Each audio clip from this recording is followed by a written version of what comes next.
গত কয়েকদিন ধরেই ফরওয়ার্ড ব্লকের সঙ্গে বামফ্রন্টের বড় শরিক সিপিএমের রেষারেষির তুঙ্গে। দুদিন আগে মোহাম্মদ সেলিমের সঙ্গে বৈঠকে কথা কাটাকাটিও হয় ফরওয়ার্ড ব্লকের সর্বভারতীয় সাধারণ সম্পাদক নরেন চট্টোপাধ্যায়। সূত্রে খবর, নরেন চট্টোপাধ্যায় এমনও বলেন, এক রাহু গেছে আরেকটা আছে। নিশানায় কি নওশাদ সিদ্দিকী? তুঙ্গে ওঠে জল্পনা। মাঝপথে বৈঠক ছেড়ে বেরিয়েও যান নরেন। রাহুর কথা বলেছিলেন, না কি কাটলো? আমরা তো পড়ে এসেছি, ওই জন্য কাটলো। দুদিন আগে জি 24 ঘন্টায় নিজের মত প্রকাশ করেছিলেন নরেন চট্টোপাধ্যায়। বলেছিলেন, যার তার সঙ্গে হাত ধরা উচিত নয়। আমরা যদি তার সঙ্গে জোট করতে যাই, তখন ভোটের প্রশ্নে অনেক মানুষের সংশয় তৈরি হয়।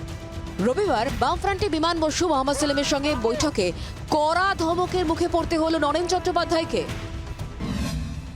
সূত্রের খবর, প্রকাশ্যে নরেন চট্টোপাধ্যায়ের মুখ খোলা বা বৈঠক ছেড়ে বেরিয়ে যাওয়াকে অকমিউনিস্ট সুলভ আচরণ বলে মনে করছে বামফ্রন্ট।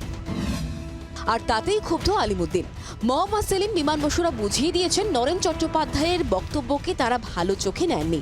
সূত্রের খবর, এত বছর যতগুলি আসনে ফরওয়ার্ড ব্লক লড়ে এসেছে, ততগুলি আসনেই ভোটে লড়তে চান বলে বৈঠকে জানিয়েছেন নরেন। বৈঠকে 26 থেকে 28টি আসনে দাবি জানিয়েছে ফরওয়ার্ড ব্লক। 26 থেকে 28টা আসনে তারা প্রতিদ্বন্দ্বিতা করার সেই ইচ্ছা প্রকাশ করেছিলেন। পাল্টা মোহাম্মদ সেলিমের তরফ থেকে, যেটা আমরা সূত্র মারফত জানতে পারছি, যে আলিমুদ্দিন স্ট্রিটের তরফ থেকে চাওয়া হয়েছে যে বাস্তবের মাঠে দাঁড়িয়ে, এই মুহূর্তে দাঁড়িয়ে সাংগঠনিক ক্ষমতা কতটা রয়েছে, কোন আসনে তাদের জোর বেশি, সেই ডেটা দিন।